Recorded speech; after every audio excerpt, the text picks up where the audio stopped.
اور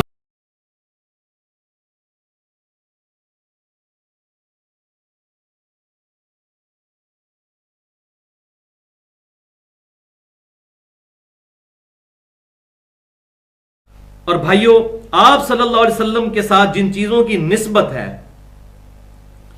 ان چیزوں کا احترام کرنا، اس کی اگر جھلک دیکھنی ہو تو صحابہ اکرام علیہم رضوان کی زندگیاں ہمارے سامنے ہیں۔ صحیح بخاری اور صحیح مسلم میں کئی احادیث موجود ہیں کہ صحابہ اکرام علیہم رضوان آپ صلی اللہ علیہ وسلم کی مبارک زندگی میں، جو دنیا میں زندگی تھی، ویسے تو آج بھی زندہ ہے اپنی قبر مبارک میں برزخی حیات کے ساتھ، اس کا ہمیں شعور نہیں ہے، اس دنیا کی زندگی کے ساتھ نہیں، آخرت کی زندگی کے ساتھ۔ لیکن اس دنیا میں جو لیونر ایئرز کے اعتبار سے 63 سالہ زندگی، چاند کے اعتبار سے، اور سولر ایئرز سورج کے اعتبار سے جو 61 سالہ آپ صلی اللہ علیہ وسلم کی مبارک زندگی گزری، اس زندگی کے اندر بھی صحابہ کرام علیہم رضوان نے آپ صلی اللہ علیہ وسلم کی چیزوں کا احترام کیا، اور ایون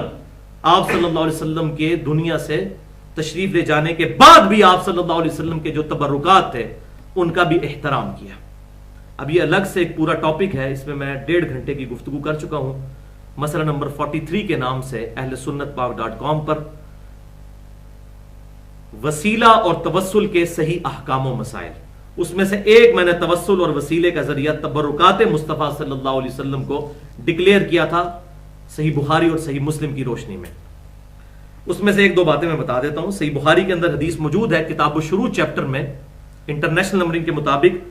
2731 اور 2732، صلح حدیبیہ کے موقع کی یہ حدیث ہے صحیح بخاری کے اندر۔ عروہ ابن مسعود رضی اللہ تعالیٰ عنہ اس وقت مسلمان نہیں ہوئے تھے، وہ کافروں کی طرف سے ان کے ایلچی بن کر آپ صلی اللہ علیہ وسلم کی خدمت میں حاضر ہوئے، تو انہوں نے وہاں پر ایک منظر دیکھا، اس میں نے ڈیٹیل کے ساتھ بتایا ہے۔ بال اس کا لب لباب یہ تھا کہ انہوں نے اپنی آنکھوں سے دیکھا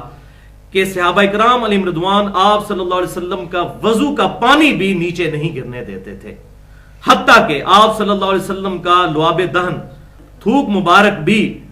زمین پر نہیں گرتا تھا، صحابہ کرام اس کو لے کر اپنے جسم پر ملتے تھے، اور اگر کسی کو وہ وضو کا پانی نہ ملتا تو وہ دوسرے صحابہ کے جو تری ہے اس سے مل کر تو اپنے جسم پر ملتے تھے، تبرکات حاصل کرتے۔ یہ تو آپ صلی اللہ علیہ وسلم کی مبارک زندگی میں آپ کے سامنے ہوا اور آپ نے اس کو منع نہیں کیا، لہٰذا یہ کتاب و سنت میں وہ چیزیں جس طرح باقی حجت ہے، یہ بھی حجت ہے۔ اسی طریقے سے صحیح مسلم میں انٹرنیشنل نمبرنگ کے مطابق 5409 نمبر حدیث ہے، اسماء بنت ابی بکر جو سیدہ عائشہ کی بہن تھیں، سیدہ ابوبکر صدیق رضی اللہ تعالیٰ عنہ کی بیٹی، انہوں نے آپ صلی اللہ علیہ وسلم کی وفات کے تقریباً 50 سال کے بعد ایک کرتا نکالا، اور انہوں نے کہا کہ یہ کرتا آپ صلی اللہ علیہ وسلم کا ہے، اور اما عائشہ رضی اللہ تعالی عنہا کے پاس یہ تھا، ان کی وفات سے پہلے میں نے ان سے یہ کرتا لے لیا، اور ان کی وفات ہوئی ہے آپ صلی اللہ علیہ وسلم کی وفات کے 47 سال کے بعد، تو یہ ایٹ لیسٹ 50 سال کا تو واقعہ بنا۔ تو اسماء بنت ابی بکر کہتی ہیں میں نے یہ کرتا لے لیا ان سے،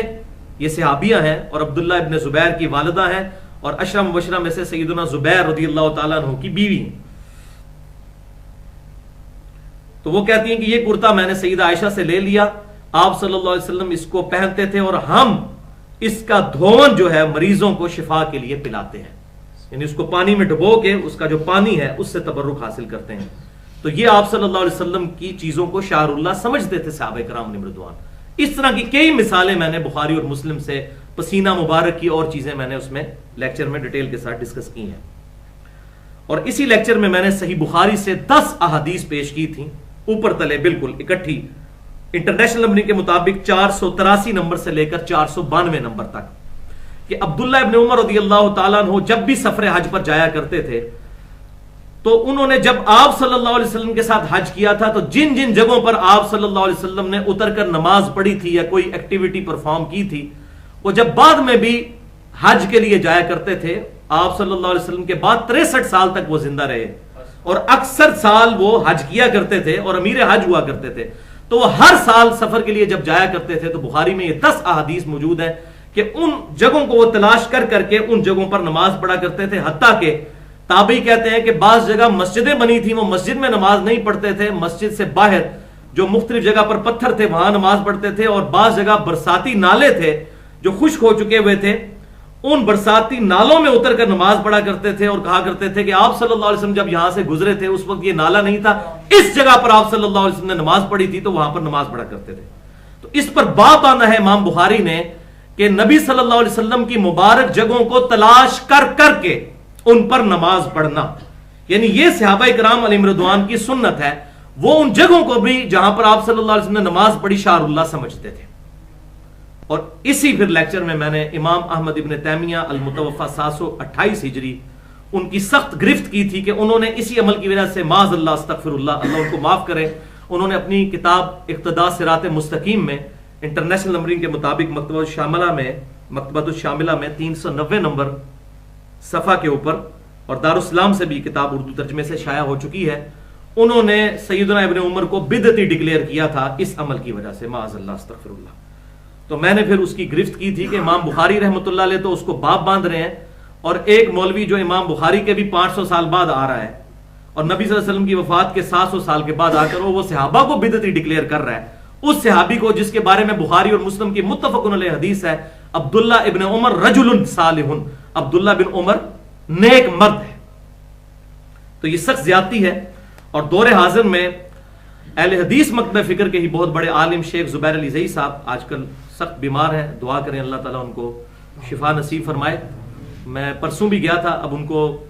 جنرل ہاسپٹل جو راولپنڈی میں شفٹ کر دیا گیا، ابھی تک وہ ICU پہ ہے اور ان کی حالت کافی کریٹیکل ہے۔ تو ان سے میں نے ٹیلی فونک ڈسکشن کی اور ان کی مرضی سے ان کی ٹیلی فون کال ریکارڈ کی تقریباً 40 منٹ کی۔